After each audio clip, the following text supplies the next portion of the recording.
Salam alaikum, Azul, bonsoir. Homo homini lupus est. L'homme est un loup pour l'homme. Célèbre citation du philosophe Thomas Hobbes, qui a été évoquée non pas dans le Léviathan, comme on le dit souvent, mais dans son ouvrage magistral du citoyen, dans son édition originale en latin De Cive, où il énonce son principal principe Bellum omnium contra omnes, la guerre de tous contre tous. Dans cet ouvrage, Hobbes traite de 3 phases de la vie de l'homme et de la société ou de la cité: la liberté, l'empire et la religion. Dans la première, il décrit l'état naturel de l'homme face aux lois naturelles. Dans la seconde, il démontre que l'homme doit passer de l'état de nature à l'état civil. Et dans la troisième, il insiste sur la nécessité pour les hommes de se doter d'un gouvernement fort et vertueux. Enfin, la troisième partie est consacrée à l'étude du rôle de la religion dans l'organisation du pouvoir et de son influence dans l'état civil. En somme, il démontre que dans l'état de nature, l'homme ne vivait pas dans cet Éden mythique, tel que rapporté principalement par les religions, mais dans une jungle implacable, dont la seule règle est celle de la force brutale, chacun se comportant en fauve, non moins implacable, pour tenter de survivre, où le plus faible subit le plus fort. Et c'est de cette situation qu'est née la nécessité de s'organiser d'abord en solidarité clanique, familiale, puis communautaire, pour se protéger des autres, puis en cité. Et de fil en aiguille s'est imposée l'idée d'une organisation politique, d'un gouvernement, puis celle d'une violence légale pour protéger les plus faibles et imposer le respect de ce qui est devenu la loi et les lois. Et c'est ainsi que l'état civil s'est progressivement substitué à celui de l'état de nature, se perfectionnant chaque jour un peu plus jusqu'à donner l'état démocratique tel que nous le connaissons aujourd'hui en Occident tout particulièrement, où l'organisation et le perfectionnement des institutions a atteint des niveaux d'affermissement et de pratique qui a fait de la nation une cité qui tend toujours un peu plus à l'idéal démocratique, à une vraie séparation des pouvoirs, à une représentation la plus vraie possible de la volonté populaire, à une transparence de la vie politique, à la liberté d'expression et d'information, à la possibilité du citoyen de demander des comptes à ses dirigeants par des voies judiciaires et parlementaires qui lui soient accessibles, à la soumission de la force armée aux représentants du peuple et toutes dispositions qui viennent consacrer l'état civil. En Algérie,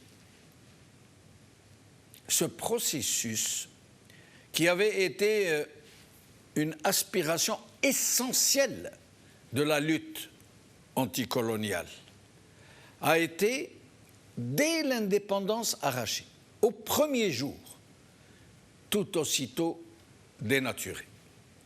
Les voleurs du feu sacré, celui de la liberté, de la libération, ceux-là qui ont pris le pouvoir par la ruse et la violence, qui ont assassiné ou poussé à l'exil quasiment tous les leaders sincères, ou pire encore, qui les ont corrompus, achetés en vil argent. Ces voleurs de feu ont tout aussitôt opté pour une forme d'organisation qui tient en même temps de l'état de nature et très faussement de l'état civil. En fait, et pour faire simple, ce système était lui-même un loup pour le citoyen naissant, mais qui n'a pas pu naître. Comme dans toute jungle qui se respecte, ce loup a tiré sa façon d'être et sa raison d'être de cet aspect anthropophage de la cité. Et à plus forte raison que l'Algérie sortait d'une longue nuit coloniale où les autochtones étaient légalement considérés comme sujets français, non pas citoyens, mais sujets français, corvéables à merci, dont les droits étaient ceux de sous-citoyens. Et le voleur de feu a entrepris tout et n'importe quoi pour maintenir cet état de fait, pour se substituer aux colonisateurs le travail en moins. Il voulait le beurre et l'argent du beurre, puisque pour des motifs bassement égotiques, bassement claniques, bassement clientélistes, bassement népotiques, il avait décidé de ne pas permettre à l'Algérie de devenir cet État démocratique pour lequel s'étaient sacrifiés des centaines de milliers d'Algériens et d'Algériennes. Il allait se servir de toutes les ruses, de tous les mensonges, de toutes les récupérations de la mémoire collective et de toutes les violences. D'abord, pour instaurer un régime soi-disant socialiste autoritaire, pour cacher sa véritable nature, puis, quand la pression populaire s'était faite trop forte, trop menaçante, il a entrepris de mettre en place un faux état civil, une façade en trompe-l'œil qui cachait très mal, par ailleurs, l'état de nature, l'état de jungle qui s'entre-dévorait derrière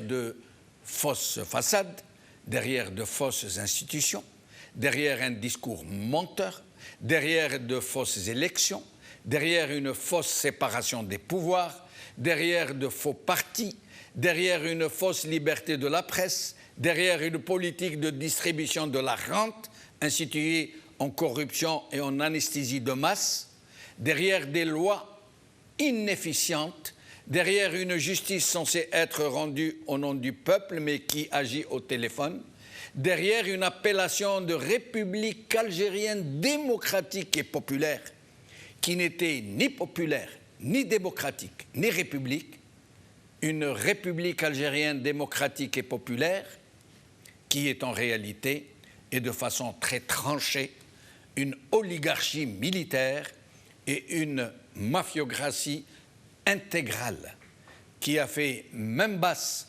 sur tout le pays et qui ne se refuse aucun moyen pour se maintenir à la tête de ce malheureux pays, coûte que coûte.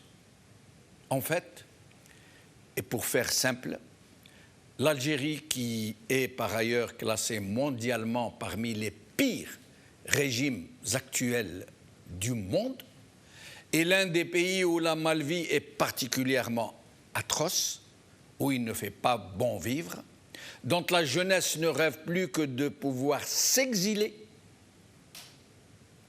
L'Algérie est une jungle véritable, un état de nature où tout est permis tant que les apparences sont sauves. Et même pire, puisque dans les jungles, les fauves ne tuent que pour assouvir leur faim et non pas pour leur insatiable ego. اللهم صل على المصطفى حبيبنا محمد عليه السلام. اللهم صل على المصطفى حبيبنا محمد عليه السلام. دعاك يا ربي بجاه الحبيب وتنعم علينا بفتح قريب. اللهم صل على المصطفى حبيبنا محمد عليه السلام. اللهم صل على المصطفى حبيبنا محمد عليه السلام. اللهم صل على المصطفى حبيبنا محمد عليه السلام. اللهم صل على المصطفى حبيبنا محمد عليه السلام. اللهم صل على المصطفى حبيبنا محمد عليه السلام. دعاك يا ربي بجاه الحبيب وتنعم علينا بفتح قريب. اللهم صل على المصطفى حبيبنا محمد عليه السلام. أرواح يا جمالي أرواح نرحلوا بقبر محمد ثم ننزلوا.